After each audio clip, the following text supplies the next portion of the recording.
इस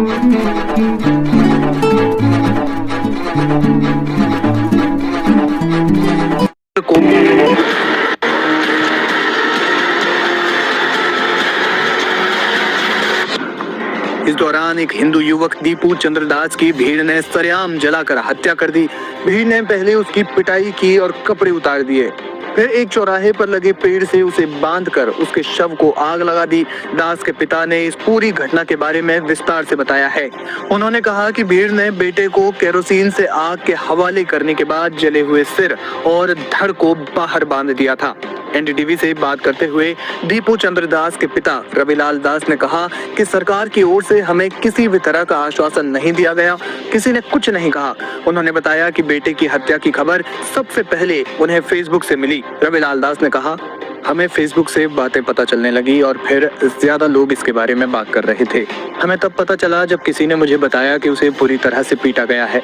आधे घंटे के बाद मेरे चाचा आए और उन्होंने मुझे बताया कि वे मेरे बेटे को ले गए और उसे एक पेड़ से बांध दिया। इसके बाद बेटे पर केरोसिन डालकर आग लगा दी। उसकी जली हुई लाश को बाहर छोड़ दिया गया। इसके बाद जले हुए सिर और धड़ को बाहर बांध दिया। ये बहुत भयानक मंजर था। इस मामले में 7 लोगों को गिरफ्तार किया गया है। मयमनसिंह शहर में गुरुवार को कथित ईश निंदा को लेकर भीड़ ने दीपू चंद्रदास की पीट कर हत्या कर दी थी और शव को आग के हवाले कर दिया। पिछले 2-4 दिनों में आपने जरूर देखा होगा कि बांग्लादेश के हालात किस प्रकार से बिगड़े हुए हैं।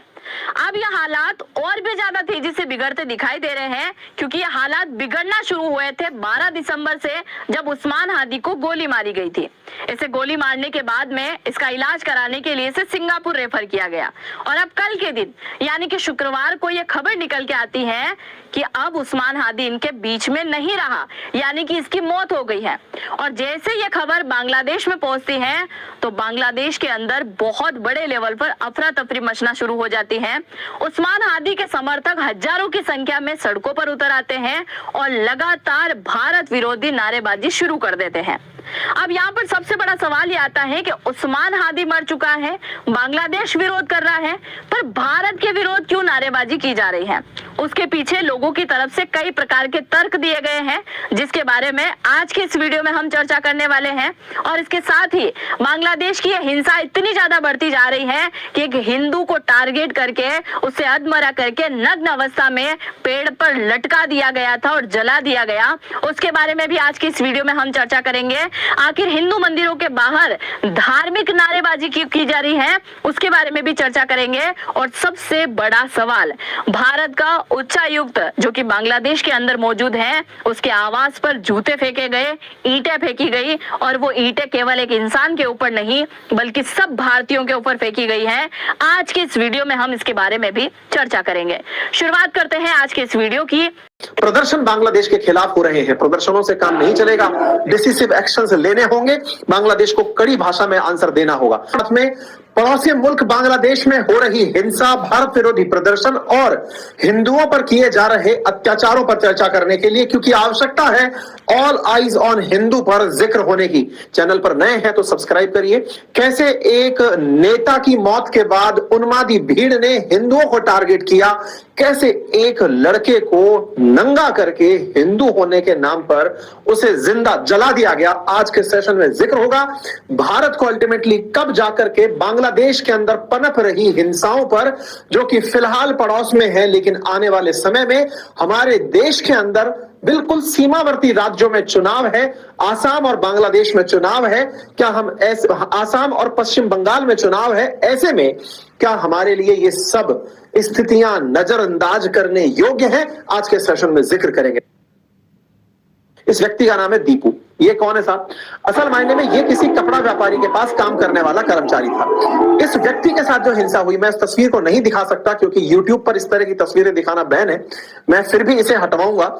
लेकिन आप सोचिए कि यहां पर इसे एक पट्टे पर लटकाया गया और मेरा ये वीडियो फिर बैन कर दिया जाएगा, इसलिए मैं आपको केवल बताने के लिए, सोचिए एक पेड़ से इसको नंगा करके लटकाया जाता है, नंगा करके उसको आग लगा दी जाती है। किस तरह का बांग्लादेश हमारी पड़ोस में बन रहा है? आवश्यकता है भारत सरकार को इस पर प्रतिक्रिया देने की। साहब, ये सामान्य घटना नहीं है। इस घटना को अगर हम अत्यधिक सामान्य तरीके से लेंगे तो आप समझिए कि हम इसी प्रकार का पोषण अपने देश के अंदर पल रहे उन सांपों को दे देंगे तो समझेंगे कि भारत सरकार प्रतिक्रिया नहीं देना चाहती। हमें यह आवश्यकता है कि मानव अधिकार के नाम पर ढिंढोरा पीटने वालों को हम कम से कम ये तो बताएं कि ये हो क्या रहा है, बोलिए जरा।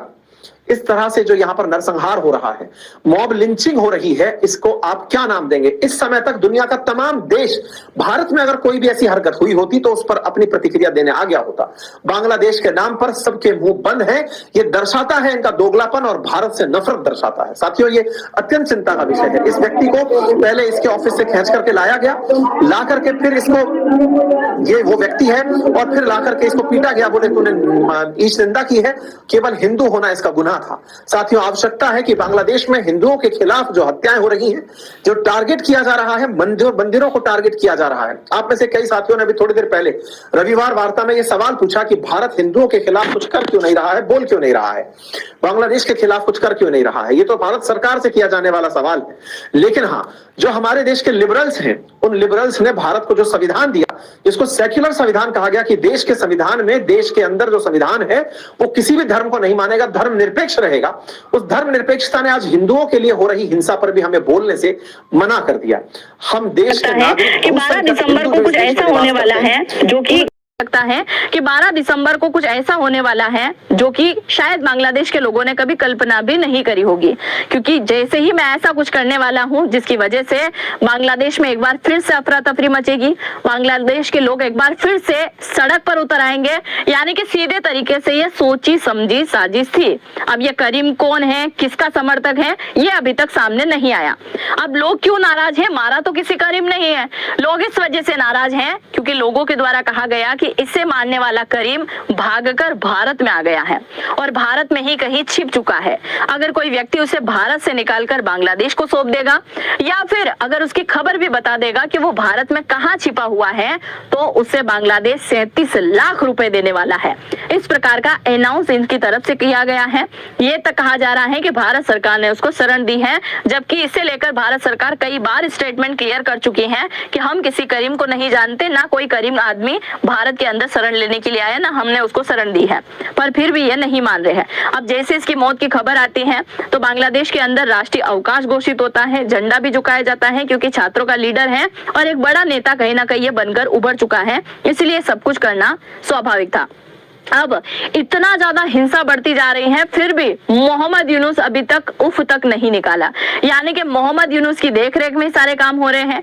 जब से मोहम्मद यूनुस ने बांग्लादेश की सत्ता संभाली है तब से कट्टरपंथी इतने ज्यादा एक्टिव हो गए। कभी ढाका में कुछ हो रहा है, कभी चटगांव में कुछ हो रहा है, कभी रंगपुर में कुछ हो रहा है, कभी कॉक्स बाजार में कुछ हो रहा है। लगातार कुछ न कुछ बांग्लादेश में घटनाएं घटित होती ही रहती है। अब ये जो लोग सड़कों पर उतरे हैं वो उस्मान हादी को इतना ज्यादा प्यार करते थे कि ये नारा तक लगाना शुरू हो गए, मैं हूं उस्मान हादी, मैं कौन तुम कौन, मैं हूं उस्मान हादी। इस प्रकार की नारेबाजी यहाँ पर की जा रही है। और अभी भी देखिए, मोहम्मद यूनुस की सरकार ने अभी तक कोई एक्शन नहीं लिया है, ना किसी प्रकार की आर्मी भेजी, ना किसी प्रकार की पुलिस भेजी। लोग मारपीट कर रहे हैं, किसी को जला रहे हैं, किसी के साथ तोड़फोड़ कर रहे हैं, कोई लेना देना नहीं है मोहम्मद यूनुस को। यानी सीधे सीधे हम मान सकते हैं कि मोहम्मद यूनुस की सोची समझी साजिश भी यहाँ पर हो सकती है। अब इसी भीड़ की तरफ से कुछ और नारेबाजी भी की गई और कुछ और डिमांड भी की गई, जिसके बारे में हम चर्चा कर लेते हैं। ये जो आपको फोटो में दिखाई दे रही है, आप सभी जानते होंगे, शेख हसीना है, जो कि बांग्लादेश की पूर्व पीएम है। शेख हसीना को लेकर भी लगातार नारेबाजी की जा रही है कि भारत सरकार को अब शेख हसीना वापस बांग्लादेश को सौंप देना चाहिए। और इसी गुस्से की वजह से अवामी लीग के कार्यकर्ताओं के साथ में मारपीट की गई, यहाँ तक कि इसका जो मुख्यालय मौजूद था बांग्लादेश के अंदर, उससे भी बुरी तरीके से यहाँ पर जला दिया गया। मतलब शेख हसीना को लेकर भी आज भी बांग्लादेश के अंदर गुस्सा बरकरार है। अब इसी गुस्से का शिकार हो चुके हैं न्यूज़पेपर। कैसे शिकार हो गए? बांग्लादेश का सबसे बड़ा न्यूज़पेपर है जिसे डेली अखबार कहा जाता है, और उसी डेली अखबार के कार्यालय के अंदर आग लगा दी गई। आग क्यों लगाई भाई? अखबार से क्या लेना देना था इनको? आग क्यों लगाई? उसके पीछे की वजह सुनिए। इनके तरफ से कहा गया कि ये जो अखबार वाले हैं ना, बांग्लादेश में वास्तविक तरीके से क्या चल रहा है वो नहीं बताते हैं। ये बताते हैं भारत के समर्थन में, ये बताते हैं शेख हसीना के समर्थन में, और जब इनको इनको भारत के समर्थन में, शेख हसीना के समर्थन में बोलना है, तो फिर इनको ढाका में रहने का कोई अधिकार ही नहीं है। और इसी वजह से हम इसके अंदर आग लगा रहे हैं। जैसे आग लगाई गई तो 3 वहां पर जो है एंकर बुरी तरीके से फंस गए थे, जो कि शायद अब बाहर निकले ना निकले वो पता नहीं। और यहाँ पर जैसे आग लगाई गई, कई प्रकार की फाइल यहाँ पर जल गई और एक लड़की का फोटो बड़ा वायरल हुआ, जो कि यहाँ पर उन सब किताबों को समेटते हुए नजर आई है। यह है दिल्ली अखबार का कार्यालय, जिसकी 3 ही फ्लोर जो है बुरी तरीके से जला दी गई है। इस प्रकार का कचरा यहाँ पर आपको दिखाई दे रहा होगा, जो कि अंदर की तरफ जितनी भी फाइलें रखी हुई थी वो सब भी यहाँ पर जल गई है। अब इस फोटो को लेकर, ये जो उस्मान हादी हैं, इसके फोटो को लेकर अब जो ढाका यूनिवर्सिटी है उसके छात्र भी सड़कों पर उतर आए हैं और वो ही लगातार सबसे ज्यादा इस नारेबाजी को लगा रहे हैं कि अब हमें इंसाफ चाहिए, उस्मान हादी को मारने वाले व्यक्ति को फांसी दी जानी चाहिए और इसके साथ ही मैं हूं उस्मान, इस प्रकार के नारेबाजी यहाँ पर लगाई जा रही है। मतलब महिलाएं तक अब यहाँ पर उतर चुकी हैं। आगे की जानकारी को जानिएगा, क्योंकि असम के सीएम ने बहुत ही इंटरेस्टिंग यहाँ पर जवाब दिया है। वो बहुत ही बढ़िया जवाब रहा है। कहीं ना कहीं अब भारत सरकार को ऐसा एक्शन लेना चाहिए, उसके बारे में चर्चा करें। उससे पहले आप मुझे इंस्टा पे फॉलो कर सकते हैं। यहाँ पे भी हमारी 12-13 हजार की फैमिली कंप्लीट हो गई है। आपने बहुत प्यार दिया है, इसके लिए धन्यवाद। और यहाँ पे आप मुझे फॉलो कर लीजिएगा। अब अगर हम बात करें तो बांग्लादेश की हिंसा इतनी ज्यादा बढ़ती जा रही है कि भारतीय सेना अब हाई अलर्ट मोड पर आ चुकी है।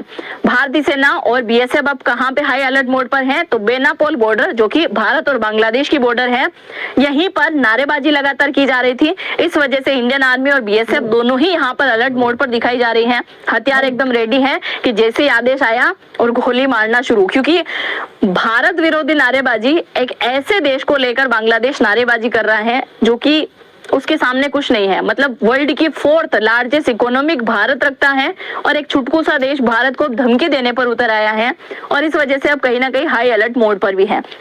इसके साथ ही इन सभी घटनाओं के बीच में एक और घटना निकल के आती है कि बांग्लादेश के अंदर जो एक चट्टोग्राम है, जिसके अंदर एक मंदिर है चंद्रनाभा मंदिर है, उस मंदिर के बाहर धार्मिक नारेबाजी यानी कि अल्लाहू अकबर के नाम की नारेबाजी यहाँ पर की गई है, जिसे लेकर भी कई प्रकार के हिंदू परिवारों में यहाँ पर विरोध है। भारत के अंदर भी इसे लेकर विरोध जताया जा रहा है।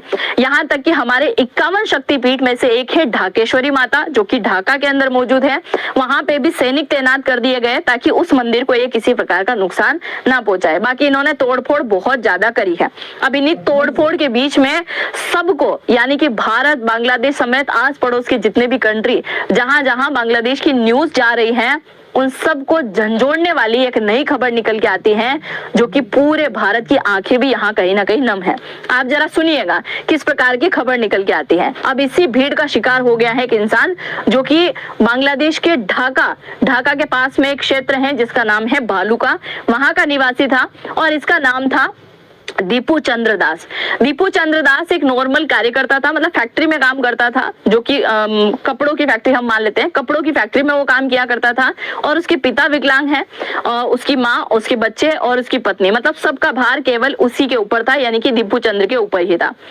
वो वहां पर काम किया करता था और एक व्यक्ति मुस्लिम परिवार का उसके साथ में काम किया करता था। उसके साथ में किसी बात को लेकर तनातनी हो गई थी और उसी का बदला लेने के लिए इस भीड़ के सामने उस मुस्लिम युवक के द्वारा कहा गया कि दीपू चंद्र ने मोहम्मद पैगंबर को लेकर गाली गलौज करी है, उन्हें लेकर अपशब्द बोला है, यहाँ तक कि इस्लाम धर्म का मजाक उड़ाया है। और जैसे इस प्रकार की बात कही गई तो मोहम्मद पैगंबर के बारे में जैसे इन व्यक्तियों के द्वारा सुना गया, उनको गुस्सा आ गया और इतना बुरा गुस्सा आया कि भेड़ियों की तरह इसके ऊपर टूट पड़े और उसको बिल्कुल नग्न अवस्था में करके मारपीट करते रहे। और जब वो अधमरी हालत में पहुंचा तो उसे एक पेड़ से लटकाया गया, जो कि फोटो आपको यहाँ पर दिखाई दे रहा होगा। मैं पूरा फोटो नहीं ले सकती थी क्योंकि उसके भी कोई रिस्ट्रिक्शंस है यूट्यूब के। तो यहाँ पर पेड़ पे उसको लटका दिया गया अधमरी हालत में, यानी कि वो मरा नहीं था, पर ना वो जीवित है ना मरा है, उस प्रकार की हालत उसकी कर दी। बिल्कुल नग्न अवस्था में उसको यहाँ पर लटका दिया गया था।